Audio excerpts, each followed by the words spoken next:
Bom dia. A vista é parecida, mas o sítio é diferente.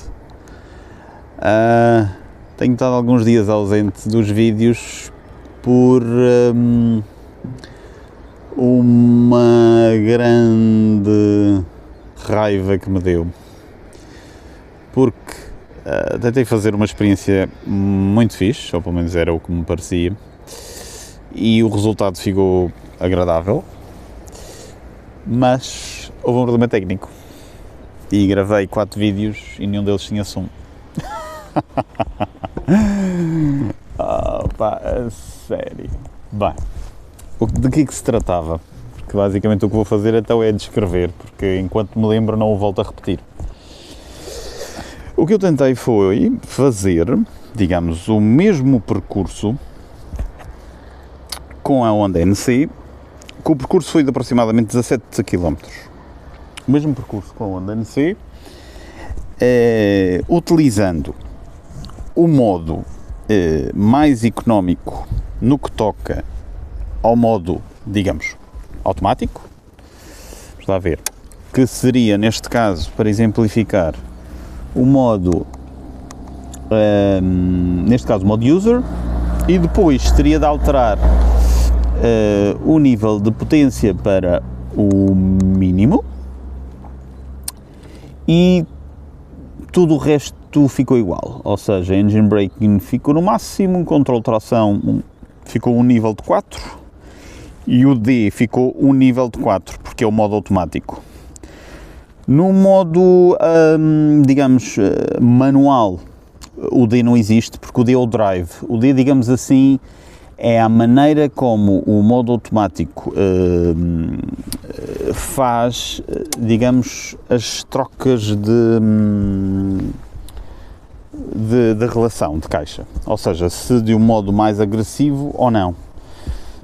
Ou seja, ela consegue estar no modo poupado, mas mesmo assim ter um modo mais agressivo no que toca às relações de caixa e alongar as rotações. Pronto. Mas digamos que tentei fazer as coisas de maneira a que ela estivesse no modo automático o mais poupado possível. E o desafio era, digamos assim, homem contra a máquina. Ou seja, era o modo automático poupado contra, no mesmo modo, ou digamos assim, com as mesmas características. Atenção, o ângulo está correto, isto é uma subida bastante íngreme. Digamos então era o modo automático contra eu a fazer a troca de mudanças, obviamente utilizando as patilhas, no mesmo modo, ou seja, com o nível de potência no mínimo, ok? Ela é supostamente mais poupada, vá. O percurso de 17 km, para quem tem uma noção do que é a Ilha da Madeira, era saindo de São Martinho, ali perto do cemitério de São Martinho, depois apanhando a via rápida até mais ou menos Câmara de Lobos, subir pela via expresso nova até o estreito de Câmara de Lobos e depois fazer a estrada regional até o Garachico, a baixar até o acesso à via rápida e voltar. Mais coisa, menos coisa, são 17 km e tentei fazer um misto de via rápida, via expresso, ou seja, velocidades um pouco mais elevadas, velocidades um pouco mais reduzidas, subidas e descidas, não é? Pronto, mas porque também o que interessava aqui não era tentar o menor consumo possível, senão comparar. E para isso fiz os dois percursos exatamente consecutivos, ou seja, um depois do outro. O trânsito foi mais ou menos idêntico. Eu recordo-me que a média de velocidade não foi 51 km por hora desse percurso, porque fiz o reset com o computador de bordo, que por acaso, já fica a dica, é muito, muito fiável. No que toca ao consumo de litros consumidos, é muito fiável. E o outro dia fui deitar combustível e ele dizia que tinha consumido 13 litros e eu deitei até cima 12,9.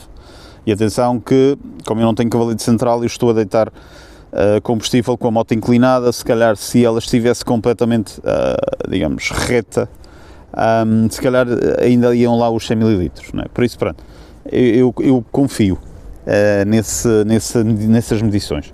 Mas pronto, não interessa se as medições estivessem corretas, seriam iguais, porque seria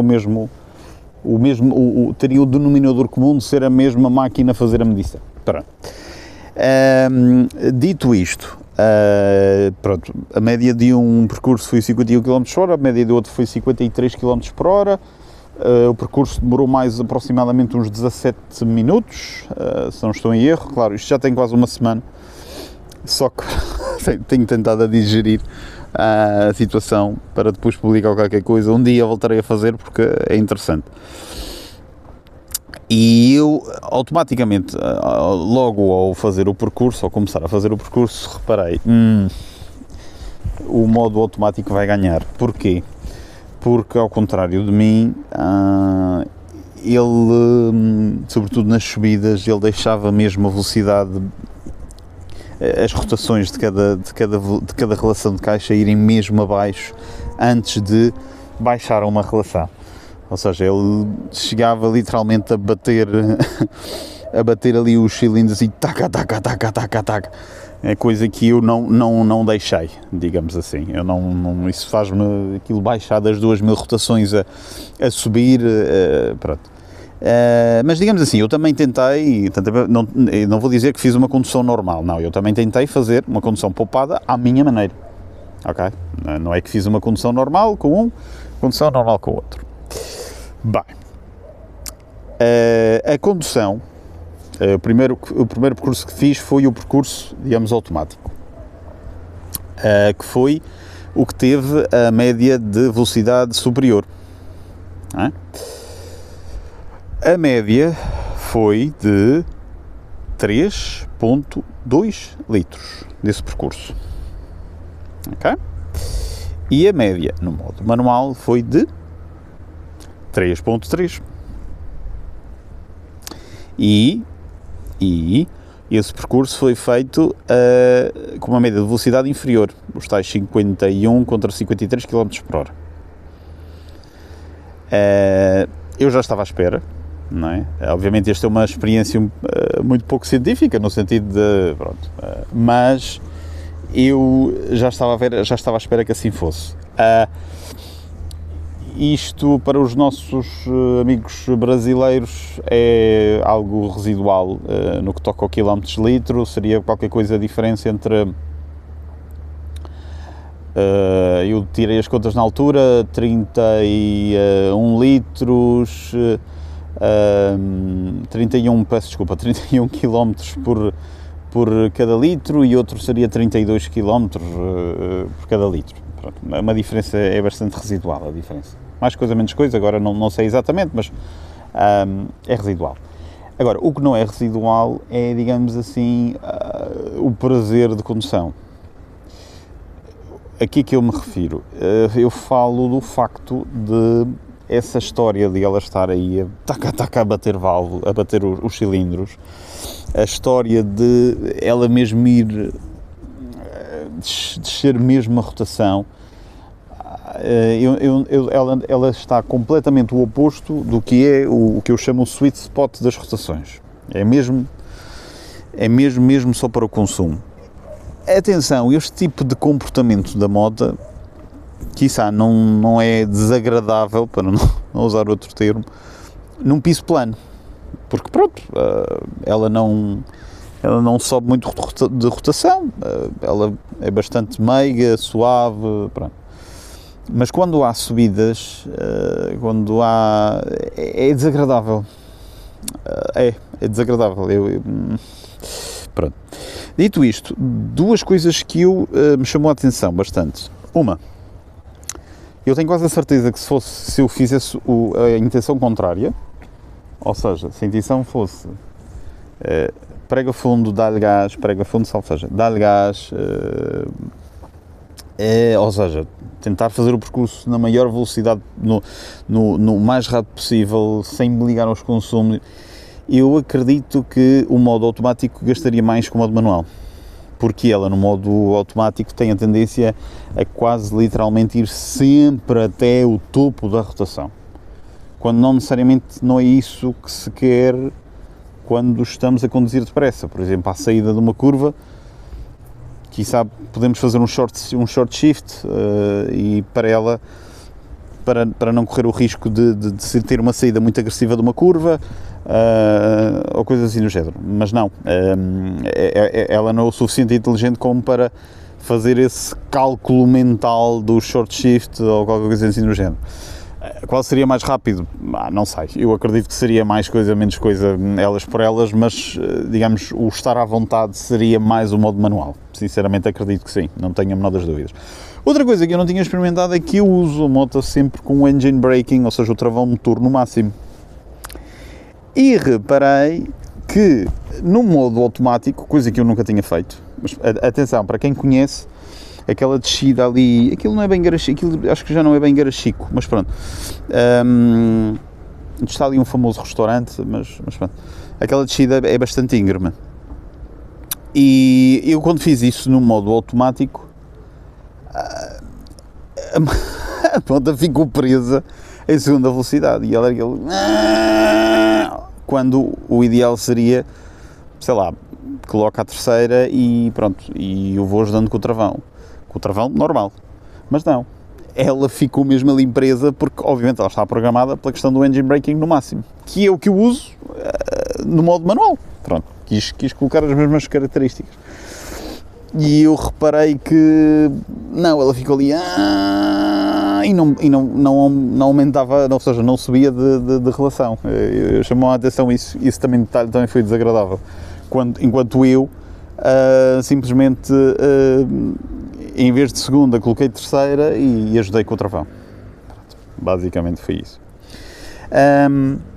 Não me surpreendeu, não me surpreendeu que o modo automático fosse mais poupado, embora eu não tenho dados oficiais, mas tudo o que é este tipo de caixas de dupla embreagem em carros,